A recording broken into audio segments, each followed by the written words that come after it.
Thanks for tuning in to another episode of the Unlockable podcast. Today, Hannah and I recap on the Metroid manga that was written as a tie-in to Metroid Zero Mission on the Game Boy Advance, which in itself is a 2004 remake of the original Metroid game.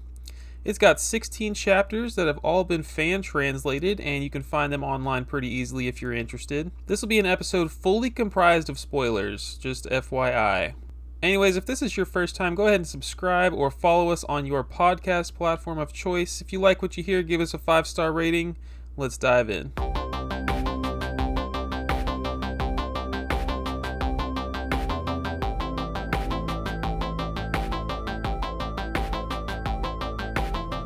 Welcome back to the Unlockable podcast. It's May of 2025, episode 62. My name's Christian, and I'm joined as always by the Game Girl Advance SP herself. That's me. Hey, dude. How's it going? We're like 8 days away from the Switch 2. Oh, dude. It's crazy that they announced it and it's coming out so soon. Like, I feel like when the Switch 1 was announced, we had to wait so long. Yeah, I think you're right. It's like here. It's crazy. It's crazy that it's like June, but it's not like June 30th. It's like the first week of June, and it's right around the corner. And we're so close to playing Mario Kart World. It's going to be great. Oh, I'm so excited. I am so excited. I cannot wait. Did you do the midnight release? What, at Best Buy? Yeah. I think it's just Best Buy. What do I have to do? I think you just go and you pick it up at Best Buy at midnight. Oh, yeah. Yeah, I plan to do that. I did notice that... So I was going to put this in the news section, but there's like a collectible coin you can get. Did you see that? I saw that. Yes, I did. Low-key, I think that's incredibly cool. But what I noticed in the fine print of that announcement is it says midnight Eastern time. So I'm like, is it going to be like 11 p.m. here? Because that would be sick. Oh, dang. I don't know. That would be awesome. You know, I might actually get to play it for like an hour before I go to bed or whatever. Oh, that'd be awesome. But yeah, like the most important thing to me now is getting that coin. I think that coin is pretty awesome. Yeah, it almost made me want to just go to Best Buy at midnight and see if they have another console and just buy it then and be like, hey, can I get that coin? I wonder how bad the line's going to be. I don't think it'll be that terrible. Yeah. I really don't. But, I mean, I hope it is, but I also hope it's not at the same time. For me. You're right, yeah. So I still have 2 pre-orders. I don't know if we talked about this last episode, but yep. I have 2 pre-orders with the intent of getting one to a friend that needed one, but you know, no one has claimed it. And like, secondly, as a backup, just in case my Walmart one gets canceled or my Best Buy one gets canceled. But yeah, so far no one has claimed this second one, and both of my pre-orders have not been canceled. So I think I'm either gonna cancel it. But even then, like, I'm a little scared. Like, I would hate for one to get canceled at the last minute. Uh-huh. Yeah. So I could That's just, tough. I could get both and then just return one. I don't know. I have a lot of confidence in Best Buy, though. And especially being this close to launch, I think I am going to go ahead and cancel the Walmart one just to, not get charged the extra $600. Yeah, that's pretty smart. I'm nervous about my Walmart one, I'll be honest with you. Really am. Are you getting any other games at launch? No, I think I'm just going to do Mario Kart, and then we'll see. I have so many games I have to play, it's not even funny. So it's like, the fact that it's coming out in a couple days, it's making me like, oh no. I'm never going to finish Xenoblade Chronicles X. I feel like Mario Kart is a good one, though, because it's not, like, heavy on the story. It's not like I need to sit down and give it all my time. It's like, I'll play some Xenoblade, and then I'll play some Mario Kart, and we can go back and forth. But I think I'm not getting anything else at launch either. I'm excited. I'm excited to pop in Tears of the Kingdom and see how it performs. Hopefully Pokemon Scarlet, hopefully my file transfers over to the Switch 2 and I can just play Scarlet and it's gonna look great. But yeah, I'm excited. Me too. Can't wait. To get this show started, though, we're talking about the Metroid manga today, as you all are aware. I would like to talk about our backgrounds with the Metroid franchise. So why don't you go ahead? Okay, literally in the intro, I did not know that Zero Mission was a remake. I'll be so honest with you about that. So I have very limited experience with the Metroid series. I played Prime for like, I think I gave it an honest college try. I think I put like 10 hours into it, and then just the map was driving me insane, and I was like, I can't do this. But then honestly, reading this manga, I was like, this world is so rich with like lore and all those like little juicy details that I just love. I'm like, why can't I just like this game? I don't understand. So I honestly, I might give one of the 2D Metroids a try, but that is my experience with it as a whole. Hannah has famously been known to force herself to play through a game because the story is that good. Yep. That is Xenoblade Chronicles X for me right now. Yeah, Metroid Zero Mission is probably the one I would recommend you to start with because it's Metroid 1 again, and it's also incredibly eased up. The original Metroid is very tough. There's no map. So you're either going to look up a map or you're going to do what I do and like create your own map from paper like an insane person. Wow. Cartographer. But no. Is that what it is? I think you're right. I think you're right. Zero Mission is a great starting point because it's on GBA. It's on the NSO app, so you can just fire it up. I'm going to say it's probably like 2 hours long. And it's just so much fun. It's like such a good, easy game to play through. And yeah, if you're listening and you haven't played any Metroids, that's where I would recommend anybody start. Interesting. Yeah, I'll probably do that one day. So me, I've played all the Metroids. I think I've never finished the original version of Metroid 1.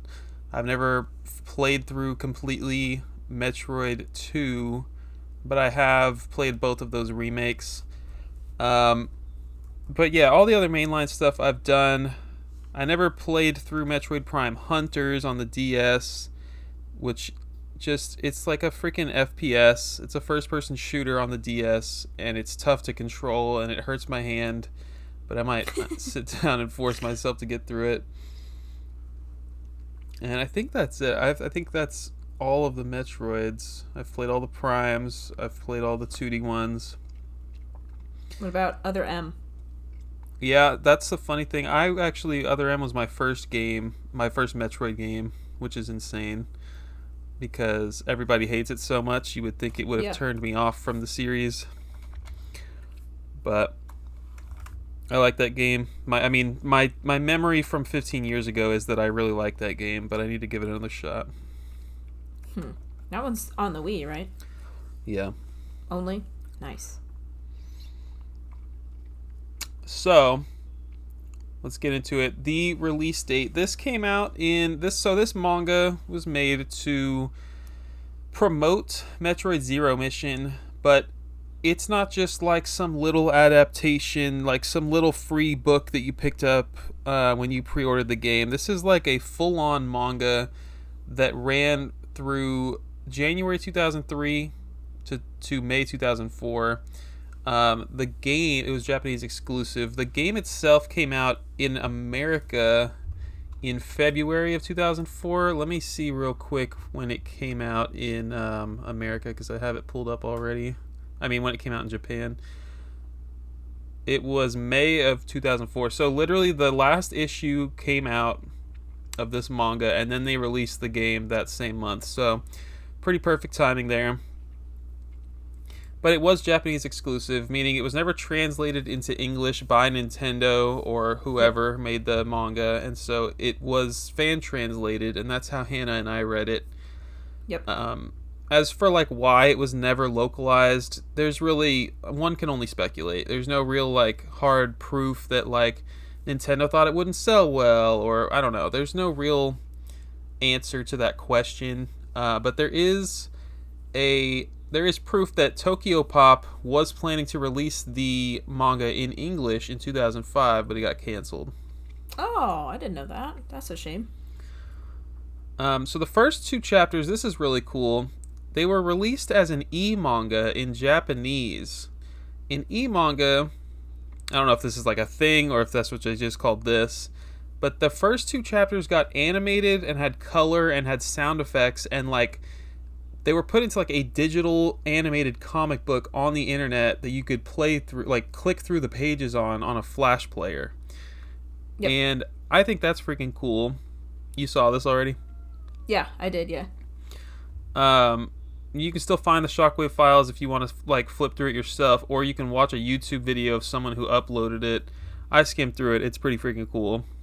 Yeah, it's really cool. But yeah, take it away, Hannah. Okay, so how was this released? So I'm just going to do a little bit of background on how kind of chapters of manga are released, nothing big or anything. So released in a seinen mixed media magazine in Japan only, like you said. It's called Monthly Magazine Z, or just simply Magazine Z. If you ever heard the word seinen, it just means that it's content aimed towards teens and young adults, mostly men or boys. This particular monthly magazine also aimed specifically at hardcore anime and manga fans. So, just your average normal going teen. In Japan, it features articles and manga tied to popular franchises, but it also did include some original manga. There are a bunch of these kinds of magazines, like bookstores, convenience stores, 7-Elevens, whatever. They're kind of everywhere. They're really easy to grab. They're like, I think it's like 2 yen or something, like super, super cheap. Basically, it's just a collection of single chapters from several different manga titles. So, for example, there can be, an issue can include the first chapter of a brand new manga series, right? Chapter 7 of Metroid, Chapter 3 of another action manga, Chapter 52 of a popular samurai manga, Chapter whatever of Dragon Ball Z, blah, blah, blah, blah, blah. It's like, it's a huge book, and it's super cheap, and it's just kind of how the new chapters of all these manga releases. Like I said, super cheap. They apply to a wider audience. Kids, a lot, and just people who just stroll and they're like, oh, that, cover looks really cool, whatever. That's how they get, like, new people kind of interested in these things. So, like, if there's a magazine that comes out with Dragon Ball Z, everyone loves Dragon Ball Z, right? It's like a big thing over there. They also happen to just peruse the rest of it, and they see, oh, this Metroid comic, like, what's this about? I already bought it, so I might as well read the chapter, and that's how they get you hooked. And if the series is popular enough, then it also gets, like, its own volume later on, including, a bunch of different chapters, 5, 6, 7, 8 chapters, whatever it is. Like you said, the series never left Japan. You can get translations of it. There's actually, like, several translations out there, and it just depends on, like, kind of their level of translating Japanese, obviously, into English. It's obviously the same story, but some things can change a little bit, specifically, like, the names and stuff. Most monthly magazines are not ever translated into English or released, like, anywhere else outside of Japan, but some of the few, like, big ones are, like, I'm sure you've heard of Shonen Jump, Weekly Shonen Jump, Monthly Shonen Jump, all those things. They are released outside, some, like, places like the US, obviously Canada, but even places like Norway and Sweden have their own Shonen Jumps, which I think is super cool. If they are translated, they aren't readily available like they are in Japan. Like, you can literally go into a 7-Eleven, a gas station, anything like that, and it's just there, whereas the United States, obviously, that's not a thing. They're harder to get. They're, like, from bookstores, or, like, the first collection, like, magazine that I ever got was from a book fair. Like, I don't know if you remember going to the elementary school book fairs. Yeah. It was from that. That's cool. That's what my first experience was, yeah. Magazine Z specifically was never translated officially into English, as far as I can tell, any of the issues. I don't think they made it over here. Many times it's because of licensing. The magazines don't have the rights to publish those stories and IPs outside of the US, which I thought is interesting. I will say, though, that with, like, the internet obviously being a big thing, it's easier for these magazines to distribute and publish them electronically, instead of having to, like, print things, so they are becoming more accessible, but, Also, fun fact, this magazine is also known for Batman Child of Dreams, which is a manga specifically commissioned by DC Comics, which I thought was really cool. So if you ever want to get into that. But, yeah, so super neat. And then, this is not super interesting, but we wrote it down. The writers and illustrators, I literally could not find anything about, like, what they did after this or before this. They just, like, dropped off the face of the earth, which will make sense in a second. So, it's written by Koji Tawaza, and the only information I could find is that he got a special notice, or, like, a special credit in the credits of Metroid Other M in the special thanks section of the credits. I saw that. I guess that's because, some of the flashbacks in Other M depict Samus's life in the Galactic Federation Army, which happened about the manga, and so he kind of created that, or like wrote it out, or at least made it visual, so they gave him credit for that, which I thought was cool. He also wrote another thing in Monthly Magazine Z, but it wasn't related to video games or anything at all. And I've never even heard of it. Illustrated by Kenji Ishikawa. So at the end of the series, he wrote an afterword thanking the audience for reading the manga in its entirety, at the very end. And he said the next thing he's going to do is play ball with his son, who just turned 8, because he's been waiting very patiently. So that was so cute.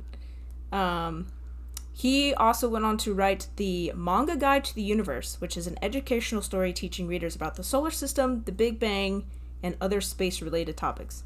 And that's all that I got about them. What the heck? Yeah. They, like, disappeared. Obviously, Kenji is, playing ball with his son still. But well, good for I him. thought that was cute. Yep, I agree. That's interesting. Nintendo's involvement was actually kind of direct because Yoshio Sakamoto, he is a big Metroid developer and director. I think he might have even co-created Metroid. He was in charge of overseeing the writing of the manga, and he's like one of the big wigs up there with like Gunpei Yokoi, and yeah, it's definitely, Nintendo definitely had some input in this manga. But yeah, you mentioned Metroid Other M. This Metroid Other M, like, despite all the hate it gets in the story, it actually does have a ton to do with Adam, who we'll talk about a lot in this episode, or a little bit in this episode. And yeah, her time with the Galactic Federation, for sure. It definitely, like me, I famously have not cared a lot about any story in any video game. I love the gameplay, and I don't have to pay attention to the story. But now, like, I freaking read this and I loved it. By the way, we haven't talked about it yet, but it's a great manga, and it, like, I was able to connect a lot of the dots. I was able to, not to mention, I didn't exactly play them in the right order. I started with, I was going all over the place playing different Metroids in whatever order. So this definitely gave me a good foundation for the whole franchise, and I don't know where I was going with that, but yeah. So the state of Metroid at this point, so it's 2004, or I guess we'll say 2003 is when the manga starts being written, or starts coming out. So the games that are out at this point, we've got Metroid, came out in 1986. Metroid 2 was 1991 on the Game Boy. Super Metroid was 1994, Super Nintendo. Then we had Metroid Prime 2 8 years later on the GameCube, and also maybe even releasing the same day, if I remember correctly, was Fusion on the GBA, also 2002. So that's where we're at. We've got 5 Metroid titles out over the course of 18 years, math? 16 years. That's pretty 16 good. years. Well, that's pretty good. That is pretty good. So which one is coming out next? We have Metroid Zero Mission, which, yes, it is a remake, and it would release in America first on February 9th, 2004, 3 months, more than 3 months before it came out in Japan. Yep, that makes sense. Why do you say that? Because Metroid is more popular over here than it ever has been over there. Yeah, that's what I'm told. It actually came out in Japan after Australia and after Europe. So they were the last to receive it. Holy smokes. So, I mean, maybe that's part of the reason why Japan got this manga. They really just felt the need to promote this game because, I mean, maybe it just wasn't selling amazing, or they just felt it needed to do better in Japan. Yep. I would say so. And then was the manga successful, and or popular? I don't know. So I tried to look up sales figures for the magazines that Metroid was in, or they were featured in, see if they went up at all. Couldn't find that. That doesn't exist as far as I know. And then I just tried to find sales of the Metroid volumes after they had come out. So the first volume and the second volume. Couldn't find that either. I don't know if that's something that you can actually look up. But like you were saying, I think Nintendo pushed this specifically for Japan so that they would become better acquainted with the series. Not that it wasn't over there for a couple years before then, but like it's always been more popular in the US than it is in Japan, and so they figured, okay, if we just make a manga for it, maybe more people watch, or maybe more people will, get turned on to the series. I don't know if it worked. Yeah. I should have looked though at sales of Metroid and see if they kind of went up a little bit around this time, and I didn't. But yeah, it seems like Nintendo just commissioned it to get it in front of Japanese audiences, and they weren't worried about it being over here because it was already popular enough. I think it's more popular now than it than it was when it came out, because now American audiences are like, oh my god, this is awesome. Why wouldn't they put it over here? And I even looked up some eBay listings for it, and while they're not that many, they are quite expensive for the magazines that Metroid showed up in and the Japanese volumes themselves. Yeah, I wanted to look into that as well. How expensive are we talking? I think one of the magazines was like over $100. I don't remember specifically what the volumes were, but I remember being like, whew, that's way more than I would pay. Yeah, maybe someday. I mean, that's just the kind of brain rot I have. I read something, I love it, now I want it on the shelf. Yeah, well, that's what this podcast is. Absolutely what it is. So, doing research for this, we were aware of the Super Metroid comic that had come out. That is a 5-issue comic adaptation of Super Metroid the game, ran in Nintendo Power, written and illustrated by Benimaru Ito, who also illustrated the Star Fox series in the same magazine, which is cool. The comic mostly follows the events of the game, but it also differs in many, many ways. A lot of people, canonicity of all of these things is really debatable. If you're a Super Metroid fan, hell no, these things are not these are not accurate to the games at all, and it's just an otherworld situation. But if you're someone like me who fills in most of the gaps, you're like, okay, yeah, I could totally see this happening. So whatever it is. And then while looking it up though, I found that there's another manga series called Samus and Joey. Were you aware of this one? I did just see that before recording, but tell me about it. So it's a 3-volume manga series written and illustrated by Izuki Koji. Takes place between Super Metroid and Fusion. Like I said, canonicity is up for debate. Introduces 2 characters, Joey Apronica. Well, introduces many characters, but these are the main ones. Joey Apronica and Diesel, who looks like if Kirby and Togepi had a baby, but it was also had arms and was mechanical. And if you look up the picture, you know exactly what I'm talking about. It's a super accurate description. Not officially translated into English, but there obviously is a fan translation. And then while looking up that one, I found Metroid EX, Samus and Joey, and it's a sequel series. So this series was way more popular than any of the other ones combined. Wow. And it got so many more chapters. And then the other one is the Metroid Prime comic, had 3 chapters, was in issues 164 through 166 of Nintendo Power in 2003. Produced by Dreamwave, which worked on a bunch of Transformers comics back in the day, but they sadly shut down in 2005. Follows the events of the first Prime game. It's in color, which we forgot to mention, most manga is not. Usually you get the first couple pages or the cover is in color, and then the rest of it's black and white. So it's more comic booky than it is manga, and it's kind of art style.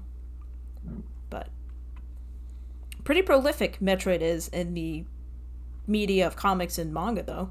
That was surprising. Yeah, we didn't mention it is in black and white. I didn't know that was a thing for most manga, though. Yep. I mean, was it just all hand drawn? Because it certainly looked like it.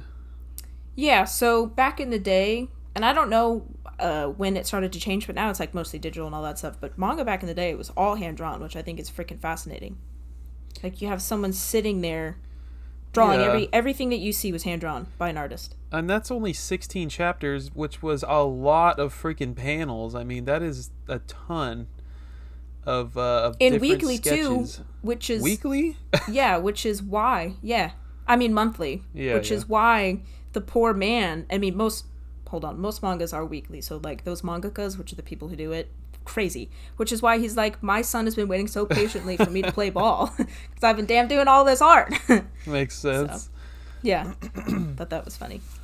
Let's talk about the canonicity, though. I think it's going to take a lot of work if they ever want to fix this canon up, and it's not just to do with the manga. It is actually there's a lot of overlapping stuff and confusing stuff in general with Metroid if you're just strictly looking at the games, but the manga also kind of throws in a little bit of a wrench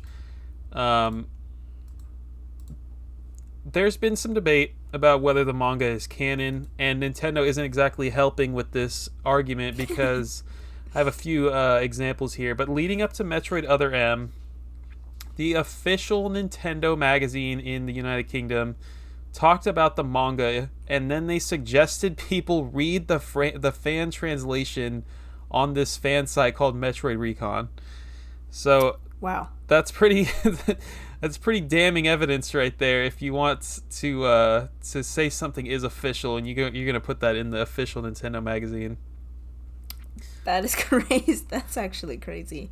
Um, Dang. and yeah, to even worse, we have Nate Bildorf, or maybe better. It might be better depending on your outlook. Nate Bildorf works at Nintendo of America. He's a writer. He was a writer on Metroid Prime 1, and he's localized several. He was a localizer of several Metroid games, and he said he was disappointed that the English fans won't get to experience the manga because it is, and I quote, her official backstory. Oh. There's another one. Okay, And then okay, the last okay. one I have here, Sakamoto, who co-created Metroid, answered several questions about the manga and how it relates to Metroid, like the overall Metroid story, during the Metroid Zero Mission like website while it was leading up to the game's release. So that's like 3 employees right there that were just took it upon themselves to say, hey, that manga is pretty prolific. It's pretty important to the backstory. But there's a lot in both the games and the manga that has been retconned, and I will talk about a lot of that later in the episode. I mean, it did come out 20 years ago, before like a lot of the other games came out, so it's like, was it canon for the time? Maybe, and then another game came in, it was like, nope, just kidding. Oh, that's not a thing anymore, so it's very hard. I mean, the Zelda series is the same way. Like, I think bet. they really, really try to keep everything canon, but obviously the manga written by somebody else, not canon. But, like, it's hard to do. And Nintendo has always been gameplay first, story and everything second, so it's, so whatever. We'd rather have a good game or one that, connects to the other one. I don't know. They could Depends. certainly come in and try to fix it, and I think they could be successful. And even, like, having an ongoing manga could help with that, it would... They could take the time to fix it all up. But in the end of the day, people are still going to buy the new Metroid game, and it doesn't really matter. Right. So that kind of throws a wrench in that. But it's interesting nonetheless as fans to look at this stuff. You can't tell me there's not a mega nerd out there who knows every inconsistency, everything, the timeline, and everything. Even if Nintendo themselves, there's not that one guy in there who knows everything. There's somebody out there who is. Yeah. And they could tell you. Yeah, we'll talk about some of those inconsistencies later. Yep. All right. So as far as characters, I kind of broke it down to like the main ones that we see, and yeah. So I'll just jump into it. So the Chozo members, we got Mr. Oldbird, Platinum Chest, and Gray Voice, which are just horrible, terrible names. I have to imagine. That's a translation thing. Like, it's just awful. I like Oldbird. So anyway. Old Bird. So I think I don't know if it's Tori Oji-san or Oji-san Tori. I think it's the first one. But anyway, Oji-san just means like, obviously it means old, but it's just like grandpa or like old man, or it's just like a term used for that. So the fact that they just translated it to Old Bird instead of just like Grandpa Bird, I don't know, weird. Anyway, Mr. Old Bird is a Chozo who takes Samus from her destroyed planet and mentors her and is kind of like her father figure, right? Yeah. He first appeared in the Super Metroid comic. He also appears in the Nintendo official guidebook for Super Metroid. His first appearance was in the Japanese version of Metroid. I got a fun fact for you, hold on. Was the Japanese version of Metroid Fusion's child mode endings. Did you know that in Fusion and Zero Mission there is child mode and adult mode? No. Yes. Okay. What, like easy and hard? So, no, not anything like that. So, adult mode and child modes are settings exclusive to the Japanese versions of Fusion and Zero Mission. And child mode disables kanji in the game, so it's like, when you're looking at Japanese text, it's the real intricate symbols. And those have, like, different readings or whatever, so it's kind of hard for a child who doesn't know those, and so they just write the katakana next to it, so that the kids can read it easier. But this mode also changes the ending, because I assume that they know that the child is playing it, obviously, so they're going to make it a little more child-friendly. But anyway, the ending depicts images of Samus reminiscing about her past, including being raised by Old Bird. So if you don't play the child mode, you're never going to see that, which is crazy to me. That's incredible. It doesn't change the ending. It just, I think it's supplemental. Like, it adds something else. I don't know, maybe to make it more relatable to a child. Like, oh, look at, this is my papa or whatever. Papa Bird. Weird. But the Platinum Chest, he's just there. Grey Voice also has a fatherly connection to Samus, which I'll bring up in a second. But he's another big figure. Then we have the cute little rabbit squirrel hybrid thingy-do that Samus meets when she's just 3 years old. He's Pyeonchi. That's how I read it, or Pyeonchi. Super cute. He is semi-sentient and just an overall, like, he's like just the cute companion. Yeah. Like the animal companion that everyone has. Then there's Mother Brain, which her backstory, or whatever entity, is explored exclusively in this manga, up until then, of course. And then I think you can get little bits here and there. And I will not explain her, because I don't know if it's a spoiler or if we're going to explain it later. Who is it? But Mother Brain. Oh, okay. Then we have Kreitz, which only appears in this comic. You meet him as a young kid, and then later on, he helps Samus with a bunch of her missions as an adult, because there's a time jump. He's basically just a comic relief character. He's like golden retriever energy with a heart of gold, you know what I'm saying? Oh, was he there? He was one of her friends as a kid? Mm-hmm.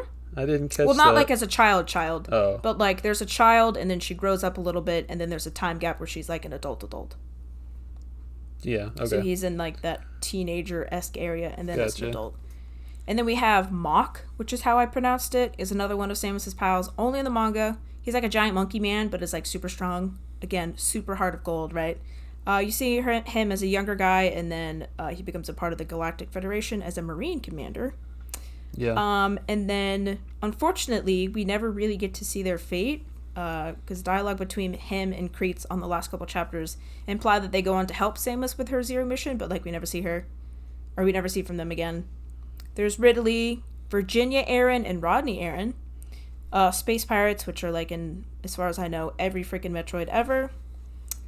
General Adam Malkovich, which we'll talk about later. Damara, who is like a super interesting, like, just literary mechanic, and we'll talk about her in a little bit. I don't think she's in the games. No. You first meet her as a child slave. She was deemed useless as a slave, so they were going to kill her, just, for funsies, as space pirates do. But at the last minute, Samus saves her. She's actually used, I think, like I said, a literary device, like really intentionally.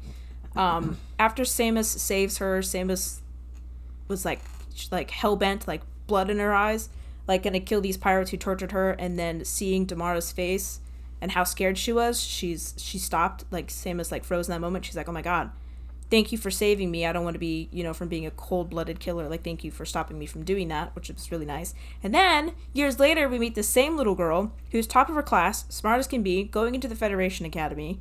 And, she's being bullied by all of her peers because she's not from that planet. She's, like, from the sticks, as you would in this universe. Yeah. She's being bullied by all these, like, elite snobs. And then it's just, like, her, I don't know, that's just this, like, fun, literary kind of character that you get to see, like, kind of develop Samus in her role a little bit, and I like that a lot. Unfun fact, though, we don't ever get to see her fate. She doesn't show up in any games. The last we see of her, she's staring off into space, worried about Samus. So, we don't get to see her. Yeah.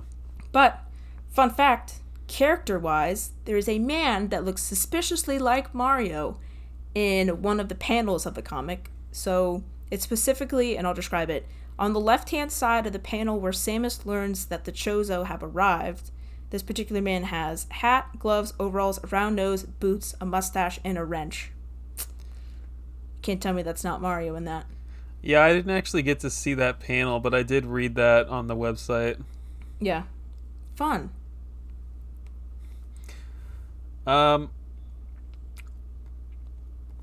I think that they do a good job of setting the tone and making it match all the games, especially up to that point, right? Because they had Metroid Prime 1, and that was like the only real 3D voice acted.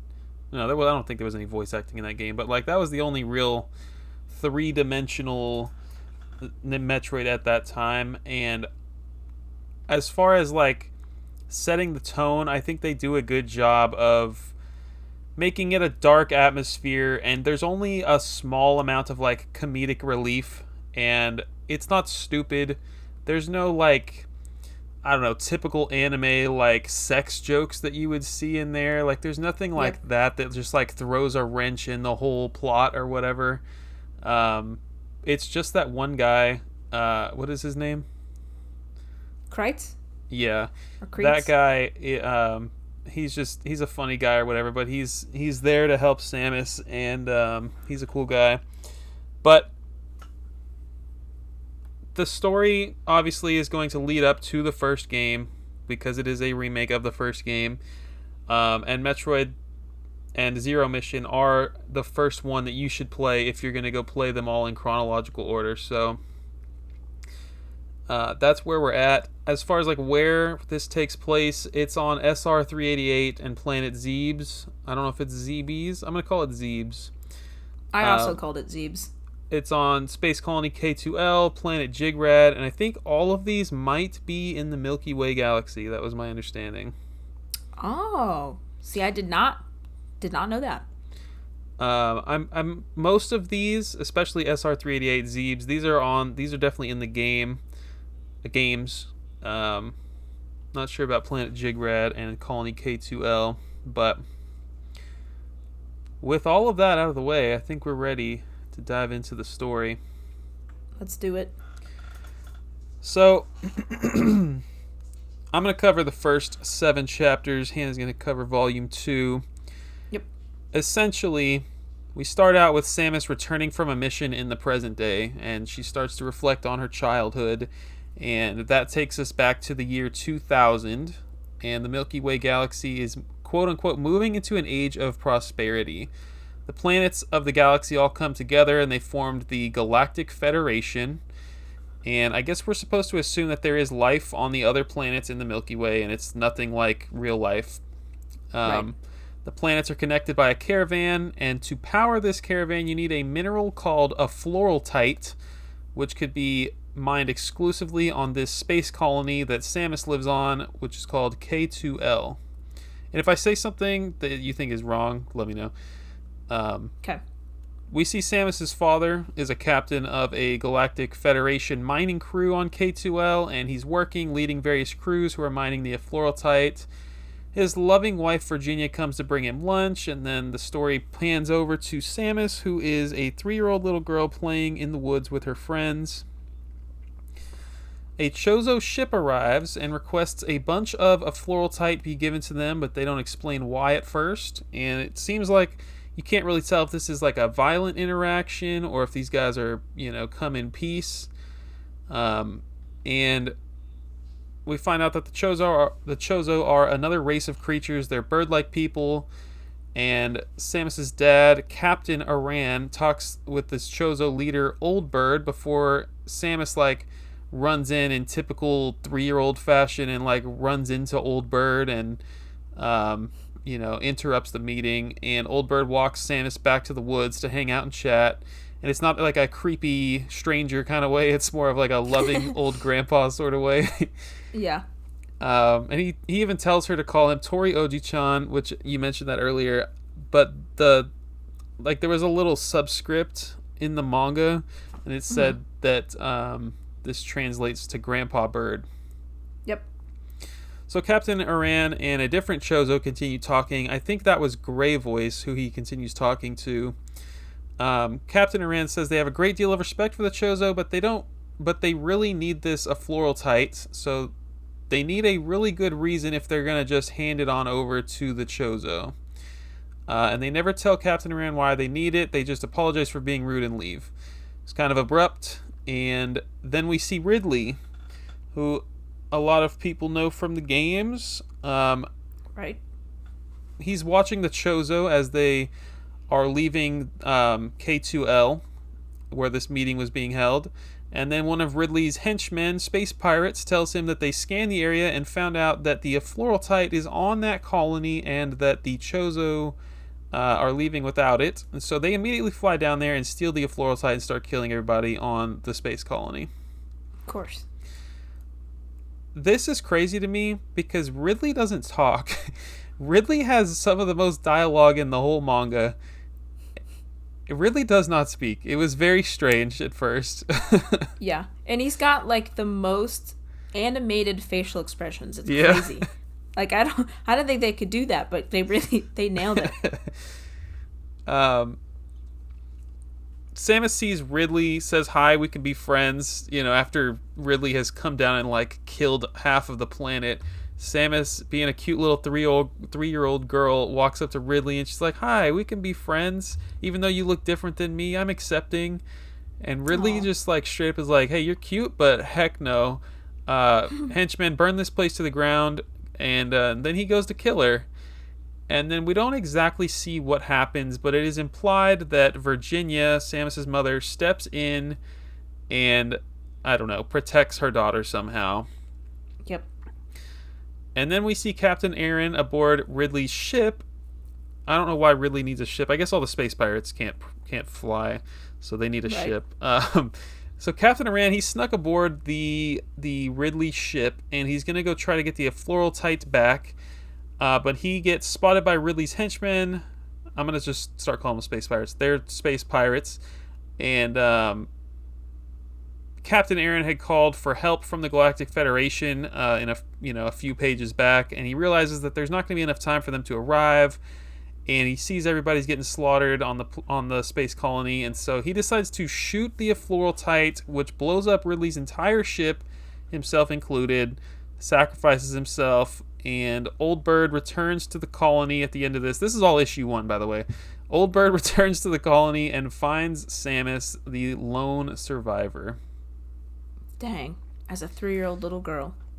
So pretty action-packed. I think she's got her little Pianchi with her, and that's about it. Which, by the way, I thought several times something bad was going to happen to Pianchi in this book. Well, I mean, something bad happened to pretty much everyone else. So yeah. It's a good idea. But honestly, this first chapter had me sold. I was like, oh my god, you guys, this is crazy, tragic backstory. Cute little girl who we know grows up to be a badass. I love it.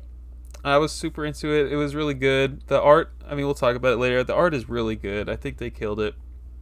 Yep. So we're on to issue 2. Old Bird takes her back to their planet Zebes, and Samus meets Mother Brain, which is this computer interface that oversees the planet. Samus won't be able to survive the harsh conditions of the planet Zebes, so they put her in a lab, literally like in a giant test tube, and integrate Chozo DNA into hers. And there's a big 11-year time jump. She's 14 now. The Chozo have given her the power suit, and she's just training one day. And after training, she spots the equivalent of a butterfly on planet Zebes. She then finds a bunch of them, and she thinks they're cute. And later that night, she brings some flowers to Old Bird, which is her grandpa, so to speak. And one of the other Chozo sees the flowers, and he freaks out, and he's like, "Those are poisonous. You got to get rid of those immediately." He like takes them and like destroys them, and poor Samus is like on the verge of tears. And then Chozo start to ponder where these flowers came from, so they send out a search team on the planet Zebes. And then they realize it was the butterflies who brought the seeds here. So then they decide they need to wipe out every butterfly on the planet. Now that part was a little fuzzy to me, but that sounds correct to you? Yeah, that sounds correct. Okay. I think it mostly was there just to be like, Samus is like this pure, light, and on a planet of people who are just like, yeah, kill it, because, we have to. Yeah, for sure. So this part was weird to me. The search team that they sent out, they find bodies from a space pirate attack on Zebes, which they said was before Samus came here, which means that they found bodies from an attack that was a minimum of 11 years ago. Okay, so there's these skeletons on the ground of space pirates, and then somehow these skeletons still have a bunch of weapons laying around from that attack over a decade ago. Is that your understanding? That was also my understanding, yeah. I had to go back and reread this a couple times. I was like very confused, but okay. So then they all go to kill the butterflies. These Chozo members, they're like, yeah, we gotta go eliminate the butterflies if they're gonna have these poisonous flowers here. Um, so the butterflies, this is so weird. The butterflies go pick up all of those space pirate weapons and point them at the Chozo because they realize they're in danger and the Chozo are going to kill them. So now we have this picture of butterflies holding guns pointed at the Yep. Chozo. So Yeah. strange. Yep. So Samus, still trying to be a peacemaker here, she goes and like gathers up all of the like rather than just like eliminating all the butterflies, she finds a way to get all the weapons out of the butterflies' possession. She destroys just the weapons. And she's like, problem solved. Y'all can live now, you cute little insects. And then the Chozo still destroy every single butterfly. Yep. Brutal. It pisses her off. She goes off to be on her own. And then Old Bird comes and talks to her. And he's like, it's probably time you leave this planet. Go be your own person. I think that you are trained up well enough. We've created you to be this protector of the galaxy. And we feel you're at that level where you're able to go do that. Yep. And so this issue ends, and it's basically it ends with Old Bird talking to some other Chozo diplomats or whatever, some higher ups, and he keeps mentioning X and the Metroid. So we keep hearing bits and pieces of that. Moving on, issue 3, there's a meeting being held at the Galactic Federation. Turns out the space pirates have taken control of over 200 countries at this point. And the politicians of the Galactic Federation are like debating whether they should put a stop to the space pirates. Meanwhile, we see Samus, who is now a member of the Federation Police. Was there a time jump here? I don't remember. Maybe not. Not a significant one, I don't think. Okay. So Samus and her crew are spying. They're doing some recon on a camp of space pirates on the planet Jigrad, who have enslaved humans to construct this giant building. There's a mission that they're on, and they're just there to recon, spy, and see what's going on. And as they're about to leave, Samus sees the space pirates bringing in children as slaves, and that was like, heck no, we gotta stop this. So one's about to get killed, and she steps in, and she's like, I know this is going against protocol. We were here just as a recon. We're not supposed to step in, but I can't just sit here and watch this happen. Her and her two teammates subdue the space pirates. And then she's like, you mentioned this earlier, but she's like got a freaking, I think is the leader of the space pirates on this planet. Like she's got him at gunpoint, and she's about to freaking end him in cold blood.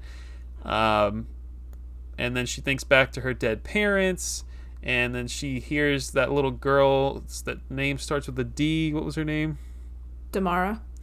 And she's like, thank you so much for saving me, or something like that. And basically Samus comes to her senses, and she's like, I would be no better than the space pirates if I had killed them. And so she doesn't kill the guy. Instead, they arrest the space pirates. They return to the Federation. Honestly, it's unclear if they killed all the other space pirates.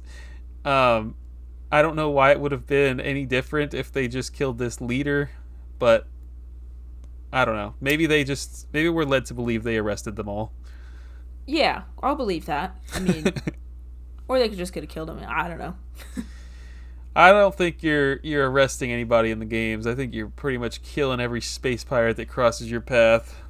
And we know that space pirates are bad, right? So yeah. So they arrest the space pirates. They return to the Federation. Their captain or commander or whatever he is, he like chews him out for not following orders.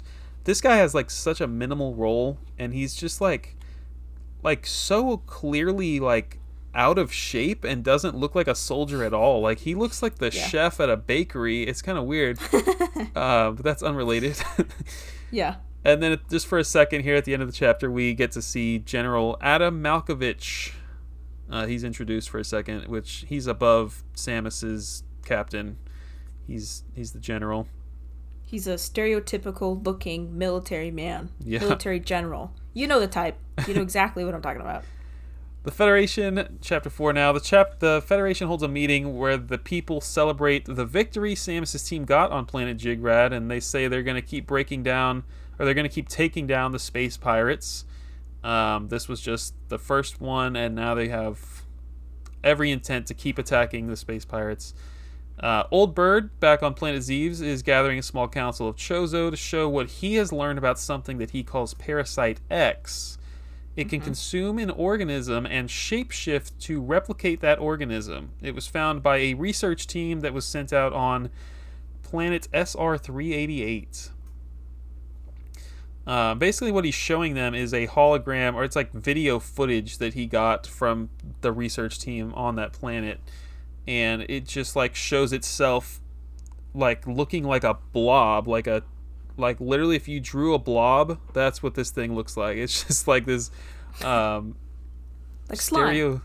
Yeah, it looks like slime, and it literally it consumes a creature on the planet, and it finds its way, like I didn't fully understand what was going on, but it's able to shapeshift its body is what we're supposed to get from this scene, and it has the ability to replicate it and act like it is that thing.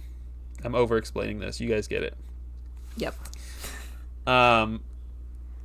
And he didn't tell the Federation, like these diplomats or whatever are like, holy crap, like why haven't we told the Federation about this? He didn't tell the Federation because he's worried that if Parasite X gets into the wrong hands, it could be used for evil, like replicating a politician and taking over the galaxy, for example. So his solution is to use Metroid to kill Parasite X. Metroid mistake. Metroid has the ability to absorb energy and absorb bodily energy, which felt like some kind of translation issue because that was weak. That was really weird. Yep. Anyways, he thinks this is the only thing that can kill Parasite X. And I think that's all we know about Metroid at this particular point. Yep. And then all of a sudden, Ridley and the space pirates start invading planet Zeebs. And that's the end of the chapter. The chapter starts with an interrogation of the space pirate leader from the planet Jigrat, the one that Samus almost ended. So we got Samus, General Adam, and a bunch of other diplomats and people in here. Space pirate wastes their time, basically. He's trying to get in their heads and mess with them. He tells them at the end that this was just a ploy to distract them while they were invading planet Zeebs. And so everybody freaks out. Samus is like, I gotta get out of here. I gotta go save my grandpa bird. Even though her captain tells her to stay here and there's nothing she can do, Samus goes to board her ship to try and save the Chozo people. Right when she's about to board the ship, Adam, rather than try to stop her, tells her she has 48 hours to go and look for survivors on planet Zeebs before the Galactic Federation army torches the entire planet. My understanding was that Adam was... like, they were going to send the army immediately and do that, but he's actually giving her 2 days to go do what she needs to do. Yeah, he's got a soft spot for her, it seems like. You're right, yeah. His hands are tied, but hers are not. So I guess they are worried that, like, the space pirates are going to steal all the Chozo technology and the information and use it against the Galactic Federation. I didn't feel like that was super clear, but that's my understanding. Yeah. And wouldn't you know it, when Samus climbs aboard her ship, turns out her two homies are there waiting for her to head to Zeebs together, which are Mock and something, I keep forgetting his name. Creets. With a K. Or Crates. Yeah, I don't know. And yeah, it's the same two homies that were from her crew that she arrested the space pirates with. So chapter 6. Upon arriving on Zeebs, they find the planet is torn apart. And I think, just for everyone's reference, I think it said they were like 20 hours away from planet Zeebs. So they had 48 hours, and they had to spend 20 of them flying to Zeebs. So that was... they really didn't have a lot of time once they got there. Nope. Upon arriving there, they find the planet is torn apart, but there aren't any Chozo corpses lying around. So Samus finds her pet, Pionchi, from her time on planet Zeebs, and it leads her and her friends to a hologram that Old Bird had recorded. And it's like in a cave somewhere, I think. He explains that Metroid is an artificial life form developed by the Chozo and Mother Brain. He goes on to say that the Chozo decided to flee the planet rather than fight because they knew they couldn't defeat the space pirates themselves. Old Bird says that whoever is watching this hologram needs to find Samus ASAP because she's the one who can save the galaxy. And the last thing Old Bird says is whoever is watching this hologram can dip. There's really no point in staying.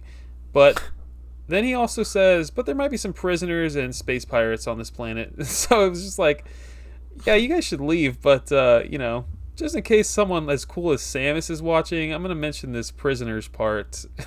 Yeah, hint, hint. Maybe go find them. Hint, hint. Wink, wink. So Samus and gang decide to stay and find the prisoners, and Samus heads to Mother Brain to see if she's still kicking. And then she runs into Old Bird's right-hand man, Grey Voice. And It's kind of a dramatic ending to the chapter because Grey Voice is surrounded by space pirates, and he's telling Samus that there's really no reason to fight. So come back next month for the next episode. Enjoy that cliffhanger. Yeah, I know, really. This manga has done that several times. So on to chapter 7. This is the last one for volume 1. Mother Brain is there with Grey Voice, who is surrounded by space pirates. When Samus gets ready to start lighting them up, Grey Voice says she doesn't need to do that and everything's fine. Turns out Mother Brain is controlling these space pirates. The only explanation I saw was that the space pirates are mentally, this is kind of dumb, they're mentally hardwired to just follow the queen bee. And they're just worker bees that always need to have a purpose and follow a leader, and Mother Brain is a leader for them to follow. Yep, they're sheeple. It seems like a really weak explanation. I have no idea why they just decided to stop following Ridley. Well, my understanding was that Mother Brain and Ridley are like in cahoots, and Ridley saw the potential of Mother Brain being like an AI technology thing, be like, okay, maybe she's going to give us the upper hand. That was my understanding, but you're so it wasn't right. explained very well. You're so right. At this point when I was writing these notes, that wasn't clear to me, but you're right. Gotcha. So that makes sense. So Mother Brain tells Samus about the history of the Chozo. They were a race that was super smart and had like this insane technology, but they were flawed in the sense that they lived too long to the point where they would grow old and not be able to reproduce. My question to this was, why didn't they just reproduce at a younger age? I don't know. Yeah, I don't know. And we also don't really see a lot of the Chozo. Like, the ones that we do see are all old, and they're all men. Like, I don't know where the female birds are flopping around, but we didn't see any. Good point. So they created Mother Brain to assist them and retain their memories, is my understanding. Mother Brain tries to tell Samus that she and the Chozo created her specifically to become a bioweapon for them, and tells her to become the commander of this space pirate army. Samus says, nah, Old Bird didn't see me that way. I was not a bioweapon to him, and Samus shoots at Mother Brain, but she now has a super strong shield around her. The same one that protects the planet, apparently. And Ridley shows up, and that's how Volume 1 ends. Yeah. And I was thoroughly impressed with that volume. I was like, one, so much happened. And it was so action-packed. It wasn't like there was any sleeper chapters or anything like that. It was, like, super good. I agree loved with that it completely. Yeah, it was really good. I was very intrigued the whole time. What else do I want to say before we move on? Basically, I don't know if I made this clear, but it's like Grey Voice is, at this point, seeming to be a traitor. He looks like he is working with Mother Brain and Ridley now, and I guess I'll leave it at that, and I'll let you take it over. Do we ever see Old Bird again? Like, are we expecting that he... Okay, wait. My understanding is that he fled. Okay, my understanding was that he died, but he also could have fled. How would he have known that they were taking prisoners? You know what? I don't know. I guess maybe... I don't know. How did he record this? Record it before? And then some... I don't know. And some people stayed behind, or some people already captured, and he's, like, recording this. Or, like... did he leave and send it there? I'm not sure. Unclear. I think...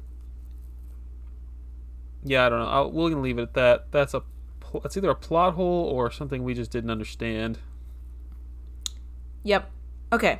Anyway, so Volume 2, this has 9 chapters, and I'm going to walk you through them. So Chapter 8 takes place right after Volume 1 ended, so right after the last chapter, which is super nice. So basically, Ridley mocks Samus and teases her about having to eat the dead flesh of the humans to survive the explosion that her dad caused. So he was like there, like feasting off of the corpses of all the people that had died in that attack on her planet, and says that her mother was most certainly one of them. And then Samus has like a PTSD attack or whatever, and she falls onto the ground and she loses her suit, and she's like going through it on the ground, and she's like, oh my god, I can't fight anymore. And really just being like a stereotypical bad guy and saying like, oh my gosh, you know, it's your fault, blah blah blah blah blah, all these horrible terrible things. Anyway, Grey Voice, which we talked about, he refuses to harm Samus and says that it's like against their programming, or it's like it's not in their nature, they can't harm anybody, wink wink.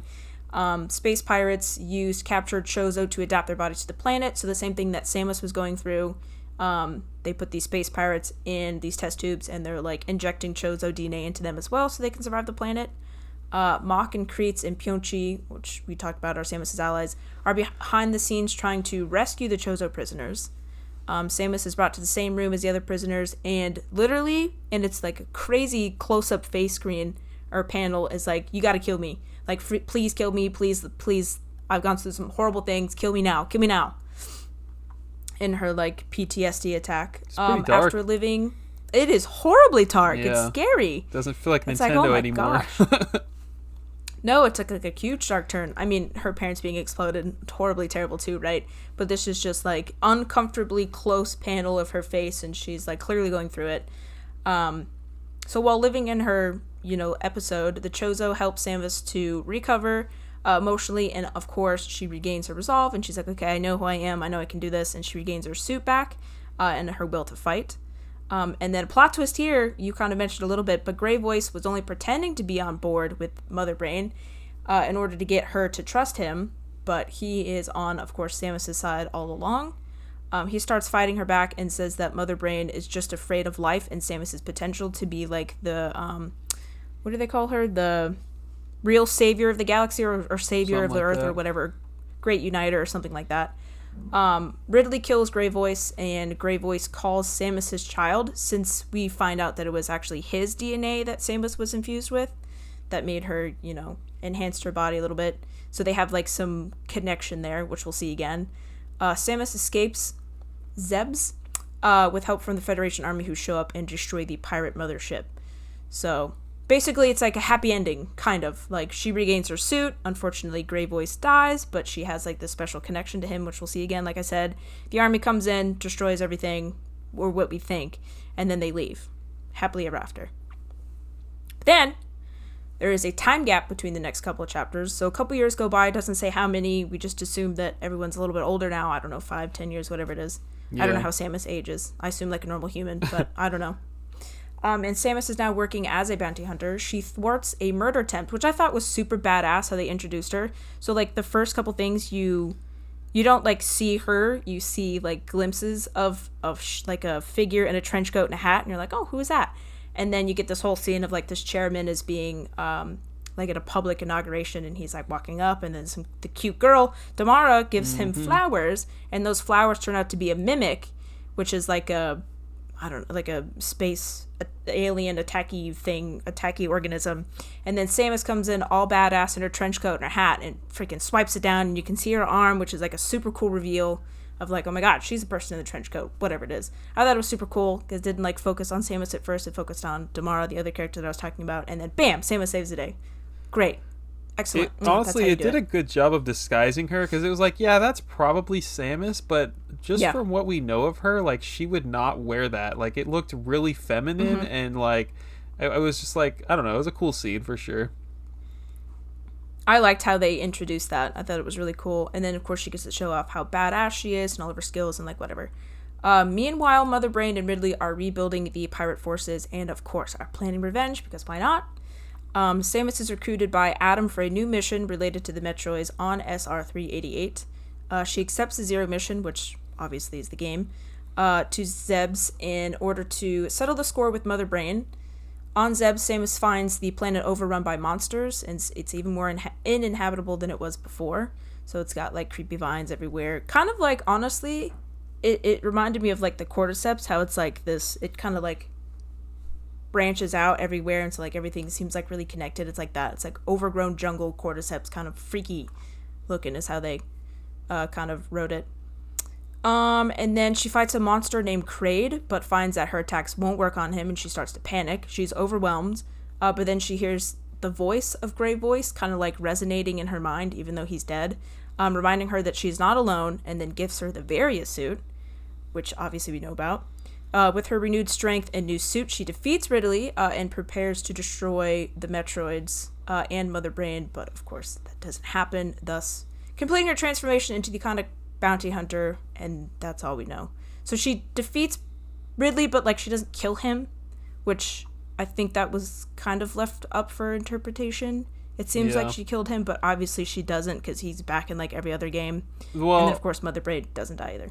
Well, what they did is they want you to play the game. So like this covers a few of the events in the game, which I thought was interesting. But it doesn't cover all of them. Like, you kill Kraid in Zero Mission. Yeah. Okay. Interesting. So it's like just a little tease. Right. Huh. But yeah, I thought that was pretty freaking good. And then it's like cliffhanger. Like, oh, what do you mean? Now I gotta play the game. It was a great cliffhanger to lead into a game like that. I mean, overall, very, very interesting, very solid. I love the heck out of it. I was like I said, this was like, do I want to play Metroid games now to figure out what happens? I'm like fully ready to dive in and just play them all again in order. I'm not even kidding. I don't know. Switch 2 comes out in 8 days. We'll see. I know. At the very least, I might put in Zero Mission and knock that one out real quick, just because it's so short. Go for it. Why not? Or maybe I'll just take the time to actually beat Metroid 1. In its original form, youch. Let's talk about those inconsistencies we mentioned earlier. The Federation in the manga sends a survey team. So basically, these inconsistencies and like this debate about whether this is canon or not, these are pretty minor changes in my mind. But, you know, I'm sure there's some actually people out there. But let's go through a few highlights here. In the manga, the Federation sends a survey team to SR388 to scope out to scope it out. And then the survey team discovers that they discover the Metroids, and then they all get killed. The first survey team gets killed. And then they send a second team, and the second team gets attacked by space pirates, and they steal the Metroids. And then Adam and the diplomats send Samus to Zebes as a response. So that's the manga. But in the games, the Federation only sent one team to SR388. They scope out the area, they discover and capture a Metroid, and then they get attacked by space pirates who steal the Metroid sample. So, like, it's not a big difference, but it is worth noting, I suppose. Yeah. The space pirates then take that and they start cloning it to attack the Galactic Society. Federation sends out search teams to find out where the space pirates took the Metroid. It's this game of cat and mouse. And then they discover that the base is on Zebes, and they send out the team to attack, but it's a failed attempt.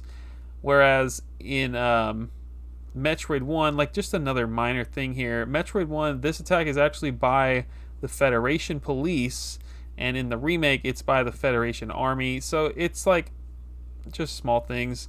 There's some differences in the timeline of when Samus learns about the Metroids, and this one's kind of a bigger thing, I think. In the manga, it's during her first mission to Zebes, which is after the space pirates took over and years prior to her Zero Mission. Whereas in the games, she didn't even learn about the Metroid's existence until the events of Metroid 1 or Metroid Zero Mission. So in the games, they also don't find out it's an artificial being until after they study the baby Metroid from SR388. So those are kind of big differences. Yeah, they are. Samus's role in the Federation and her relationships with her colleagues are kind of different. Like, her colleagues were all human in the games. Kreets and Mach are not human. I don't know what they are, but they are from different species or races or whatever. They're not humans. They're from different parts of the galaxy. But first of all, those two characters aren't even in the games, and secondly, Yep. they're all human in the games. But she was a soldier in the Galactic Federation Army, whereas in the manga she's in the Galactic Federation Police. And your knee-jerk response is to be like, oh, that's probably just some translation error, but they actually distinguish the police and the army in the games just like they do in the manga. So bummer. I was gonna say, like... just translation. Her closeness with Adam is shown to be like super different in Other M. Like you can tell they very well know each other, whereas she like barely speaks to him in the manga. He doesn't have a big role. He's probably the reason everybody hates Other M. Like just the way that he treats her and the way she looks like she's a weakling in that game. People hate the heck out of that. Jeez. In the Japanese version of Metroid Fusion, you can get an ending that shows how the K2L space pirate attack went down, and it's inconsistent with the manga. Samus is a young woman. She's not a 3-year-old like in the manga. And Samus's dad actually goes face to face with Ridley in the game. Doesn't happen in the manga. What's insane is that the manga that this game is tying into actually shows some of the events in the game, and they're slightly different than what happens in the game. I think that's really funny. These are small, minuscule changes, and they probably were writing the game alongside the writing of the manga, if I had to guess. So maybe that's why that happened, but I just think it's funny. Like things like how she gets certain weapon upgrades and how Grey Voice kind of shows up in her head and at the end of the manga there, like things like that don't happen in the game. Just minor differences. The creation of Metroids is super different from the manga. In the games, a tribe of Chozo actually lived on SR-388s. It's like a tribe that isn't even mentioned in the manga. And they created the Metroids. This is never at all alluded to in the manga. See, now that's very important.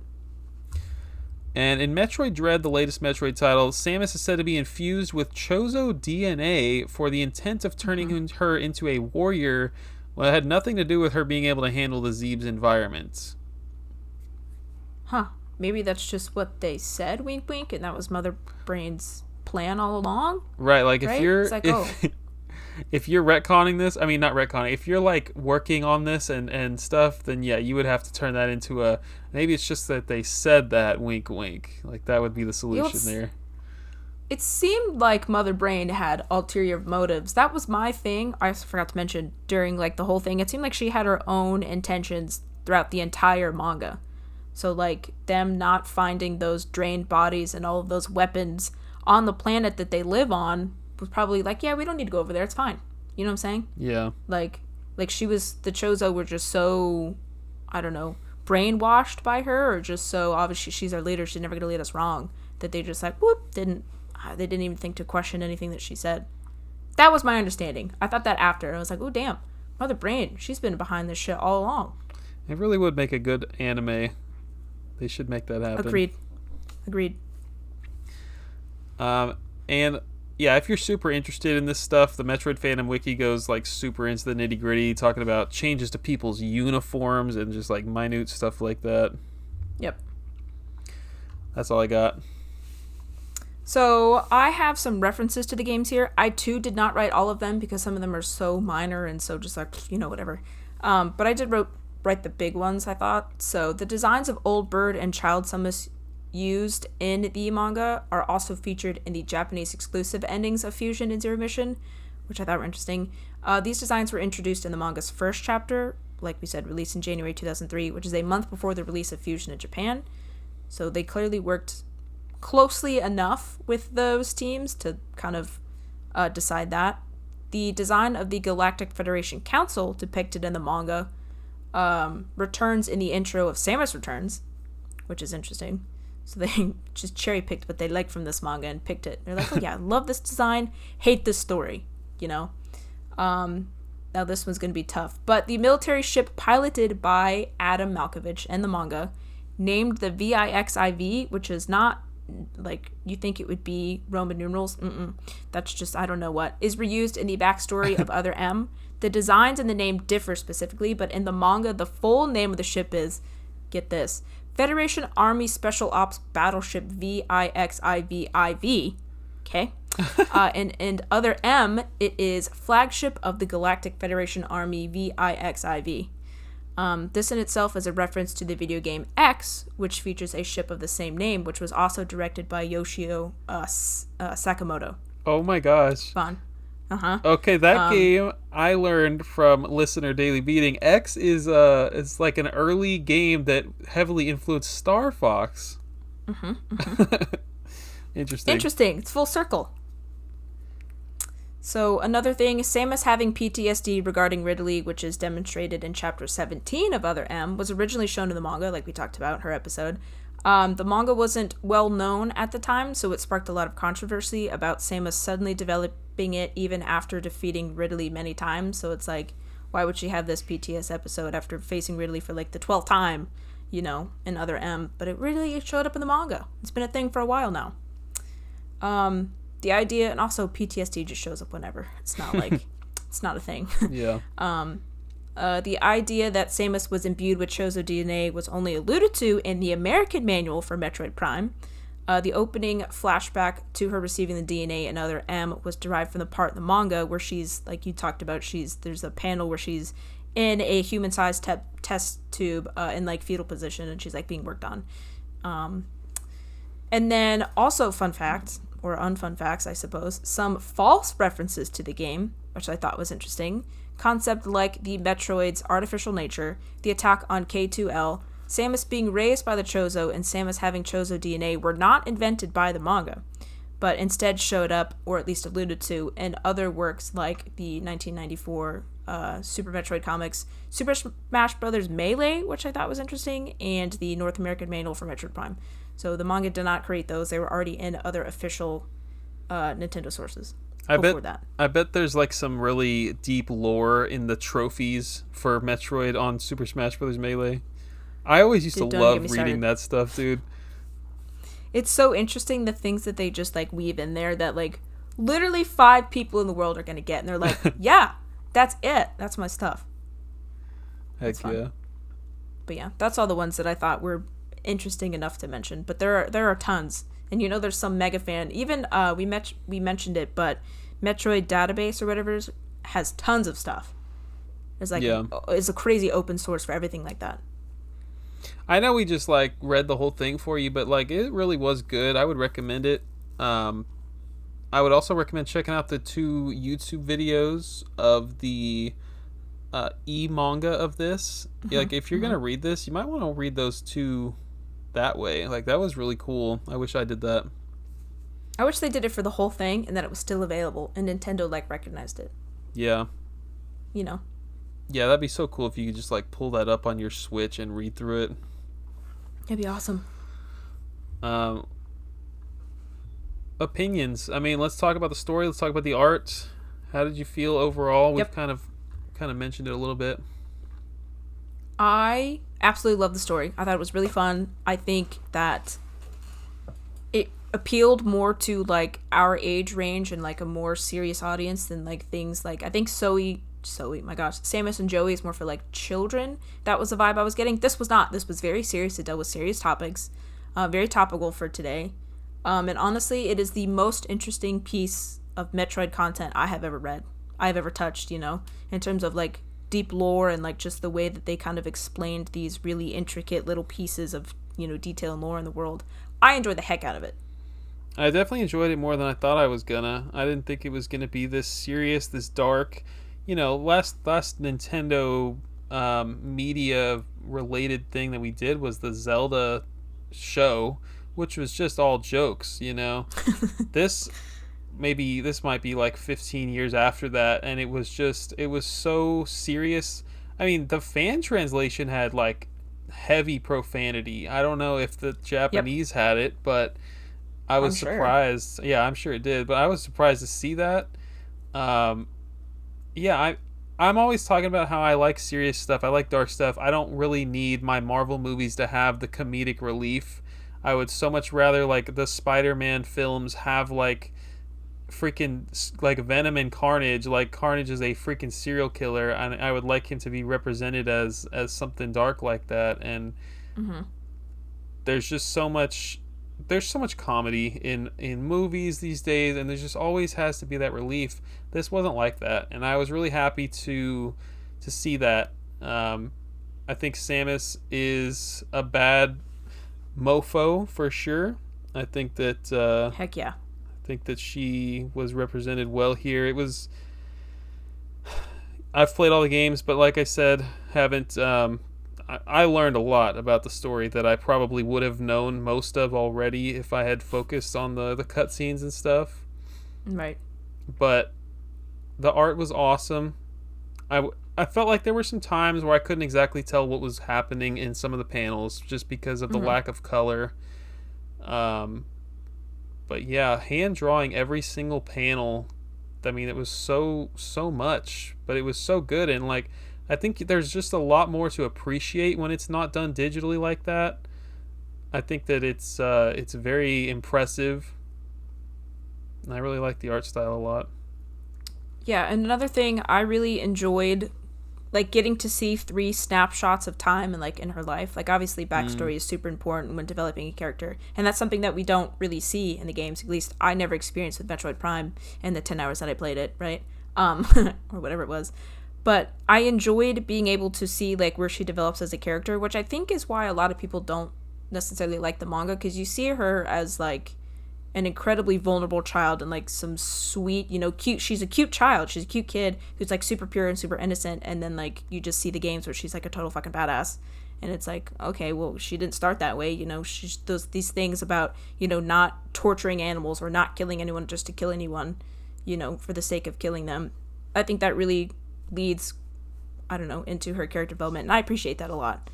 As far as art style, I love the art style of the 2000s. It's like my shit. Like my favorite manga ever is D Gray Man. Would recommend if you haven't. It's also an anime, but like the manga is so much better. It's a pretty similar art style. It's dark, it's gritty, there's shadows everywhere. It's not like light and happy like I think comic books are here. I think that it's very moody, sharp edges. When you see the explosions, they're big, they take up the whole panel, they're dark. Um, and they also give like a sense of being like disoriented, like if there's a giant huge billowing cloud and like Samus is so tiny in the corner, it's like it's like this huge scale. I think they did that really well. And also it contains a lot of detail and like depth. Like if you sit there and you look not just at the words obviously that you're reading, but like at the picture, and you look at everything in that picture versus just like scanning through it to get the story, you see so many more details that the artist kind of put in there, and I appreciate that a lot. heck yeah, well put. Thank you.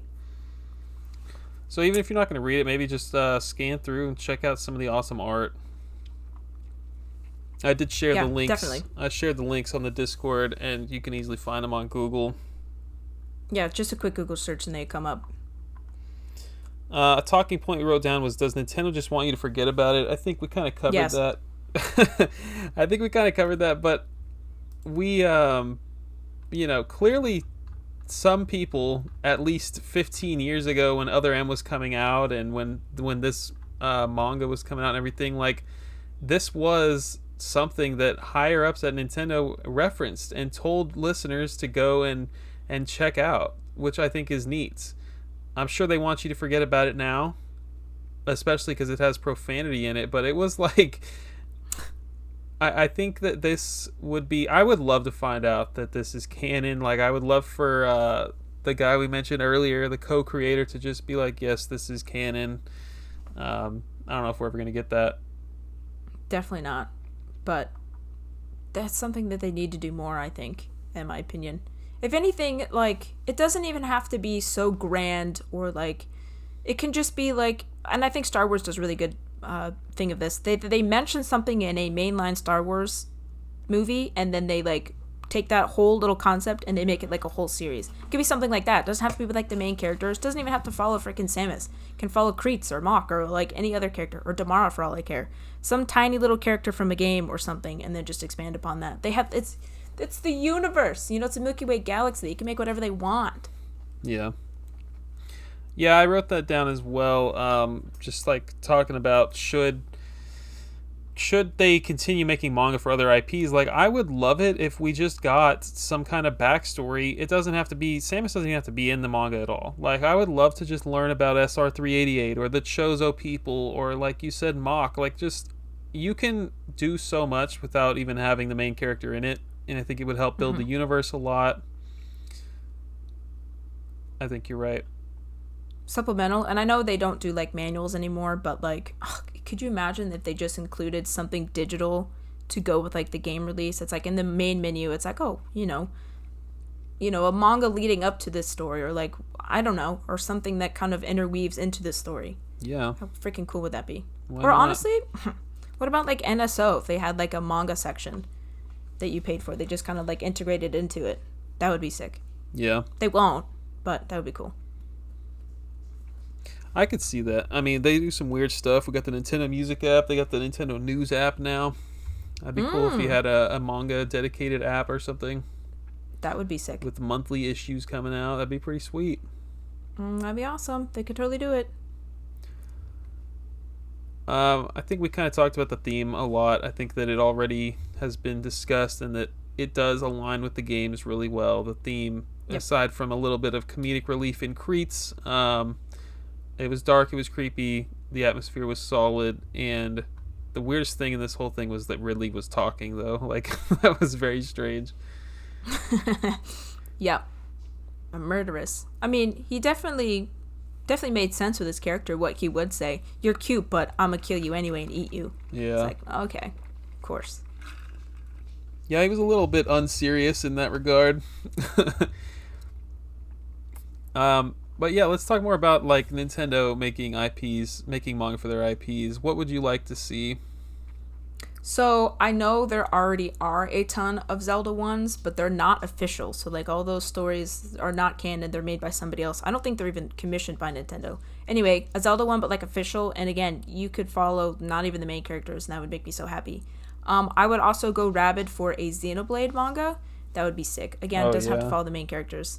I also think a cool one, which they for sure absolutely could do, would be like a Super Smash Bros. One. So kind of like an underdog tournament style one. Obviously, we know where all the characters from, right? They're from well-established games. But make it like an Otherworlds kind of story where they show like how they got to this weird crossover universe, and like you pick one character. It doesn't even have to be Mario. It could be whoever. But like as they're training for like this giant all-out brawl tournament style deal, and like how they have to travel across like multiple universes to like learn that fighting style. So like, you know, you go to the Mario universe and you learn, you know, fireballs or whatever, and then you go to a blah blah blah like a Zelda universe and you learn how to fight with a sword, or a Fire Emblem universe learn how to do whatever, or like Street Fighter and you learn how to punch, and then I don't know, in the end you realize that your own style of fighting is like the best. But like travel through all those things, I think, you know, would be very fun. That's very fun. I like it. Also Fire Emblem, that would be super easy. They have so many characters, and they have like weird time travel mechanics that they could totally do, or like crossover things. And also a sleeper hit, maybe like a Famicom Detective Club. Like, I think they could get more people on board with those games if they somehow make a cool, like, interesting fantasy, or not fantasy, mystery, and then have it be in like manga form and get more people involved. Yeah. I think that would be fun. Those are my top ones.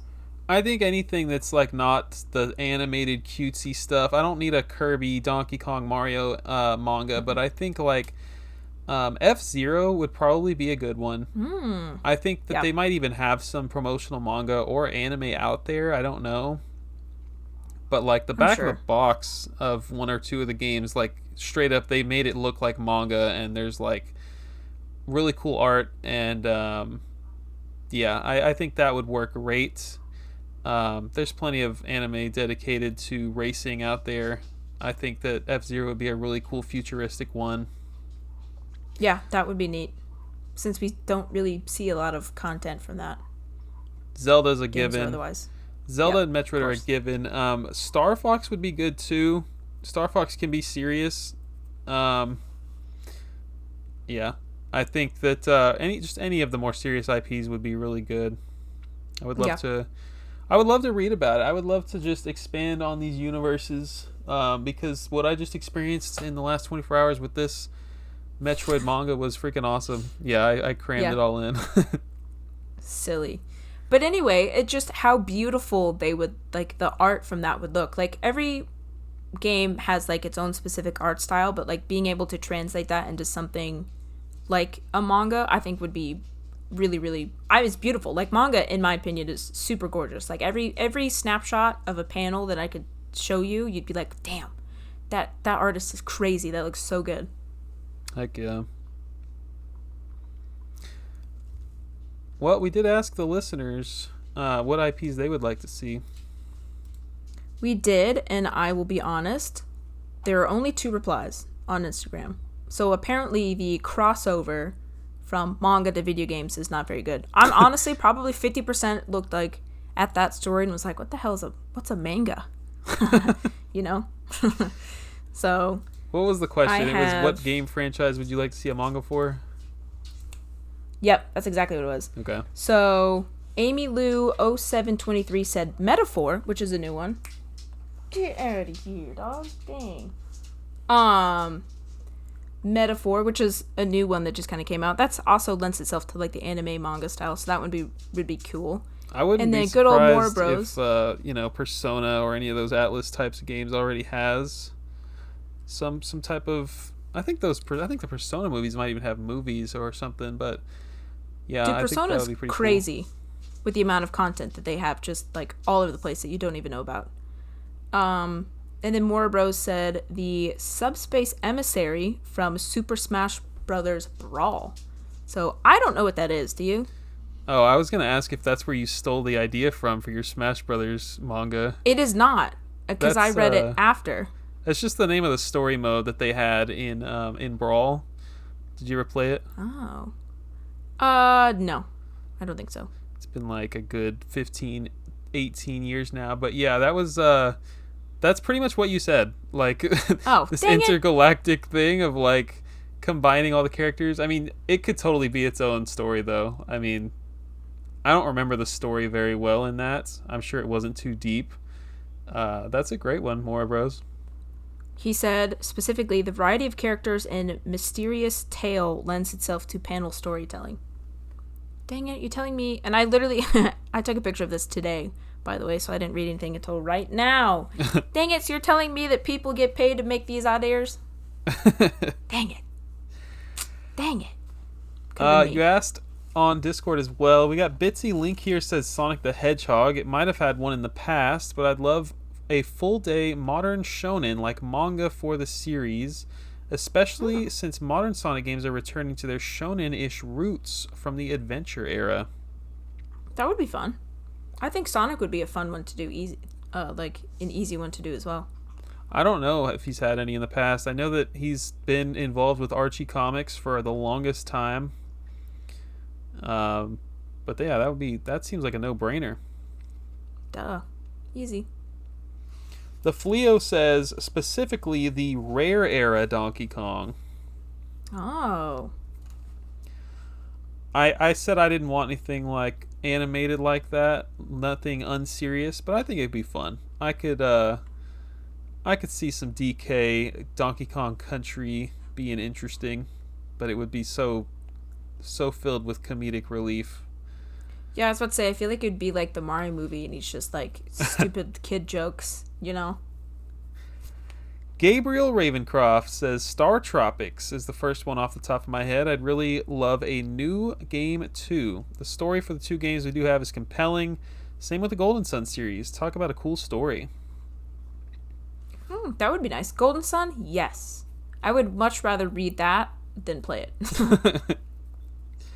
Yeah, those are thinking outside the box there, Gabriel. Star Tropics is I'm pretty sure it's a Nintendo IP? Maybe. Don't know. Last one from 2:58 in the morning today, we got Daily Beating says, apparently there was a one-off WarioWare manga in Famitsu in the Wii and DS era, but I think that could make for a good little series. Lots of characters, lots of room for nonsense. There we go. That would be fun. Definitely lots of room for nonsense there. Nonsense. I could see a lot of fart jokes being in there. Definitely. I could see it being pretty good, though. Yeah, that sounds good. I'd be on board for that. Thanks for writing in, guys. We appreciate it. Absolutely. Sweet. News? You got any news, Hannah?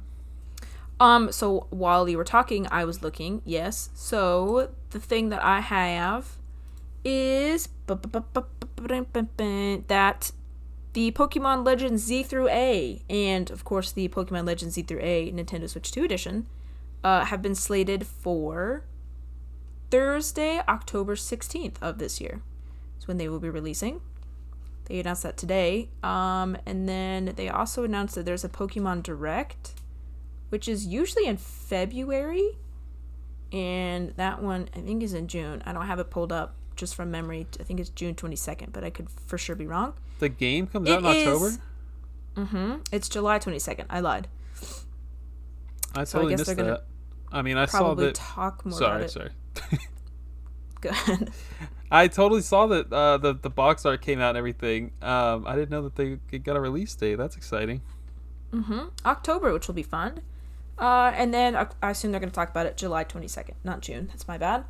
And then the other thing I have is 4 more games are being added to Nintendo Switch Online. They are Game Boy games. We got Survival Kids, Gradius, The Interstellar Assault, Kirby's Star Stacker, and The Sword of Hope, which I've never heard of in my life.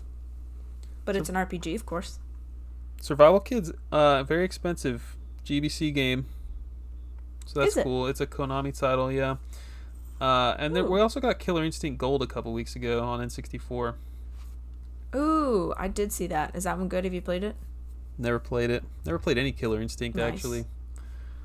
Oh. Look at you. Fake fan. And that is all I got off the top of my head that I remember. There a few weeks ago we got news that Warhammer 40k Space Marine 1 is getting a remaster, and it's going to be on Game Pass day 1, so I'm excited to play that. That's basically... Ooh. I don't know anything about Warhammer, but I did get the second game, which came out, 6 months ago or something. Played a little bit of that with some friends, but it's just a first-person shooter with some big old meatheads that look like they should be in Gears of War. It's fun. I'm definitely going to play this game. Nice. That's exciting. Here's what's really important. Ubisoft has job postings for the Rayman brand, so we're making moves. We're getting a Rayman game. Oh, man, anything you could apply to? I didn't even think about that. That's funny. Ubisoft janitor or something? I don't know. Be the next Gunpei Yokoi, man. Just gotta get my foot in the door. Yeah, that's it. We got the new NSO games, and then I brought up the commemorative coin earlier for the Switch 2, so that's it for me. Oh, and then, this is not Marvel. Oh my gosh. Super Nintendo World opened up officially at Universal Studios, so that's exciting. Their Epic Universe. Florida? It opened up a couple days ago. They're the Super Nintendo Land. Florida, though? Super Nintendo Land? Yeah, the Florida one. Very cool. Just opened up. Yep. Super excited to go in a couple months when it's not so crazy and everything's working. You need to go on a Tuesday. Yeah, a Tuesday and get the freaking fast passes and whatever else. Yes. I'm very excited. That's awesome.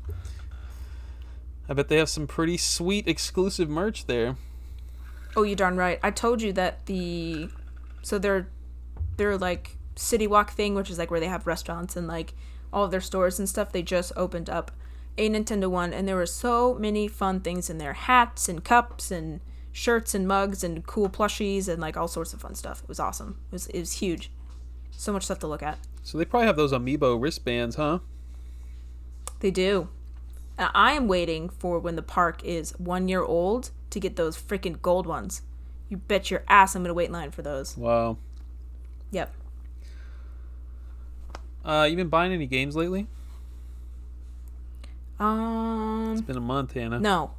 No. For sure not, because I'm about to drop like $600 in a couple days for the Switch 2. Oh, yes.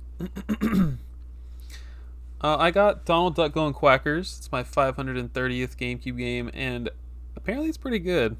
I would like to play it. It's a 3D platformer. And then I went to Retropalooza last Saturday. I brought my cousin with me, and we went to the Houston Retropalooza. Nice. It was fun walking around. This one's in Pasadena every year, which is like southeast of Houston. It's a really terrible city to be in, honestly. They have like smokestacks everywhere. There's like factories everywhere. It's nasty. That sounds awful. So I try to avoid Pasadena at all costs, except for once a year when I go to Retropalooza. There you go. Then I made a little YouTube. What a selling point. I made a little YouTube short of the games I bought, but the highlights. I got a complete in box Yoshi's Island, which is very cool. Ooh, crispy. And I got a complete in box Final Fantasy III on the Super Nintendo, which is actually Final Fantasy VI in Japan. Everybody loves this game. I want to play it someday. And now you have it. This is debatably a highlight. I got Shamu's Deep Sea Adventure on the GameCube. Oh, Shamu. Bless his heart. That's 531 GameCube games. And anything else? That's it. That's all I wrote down. Dang. Shamu, though. Wow. Good for you, man. Woo. You gonna play it? Popping in tonight?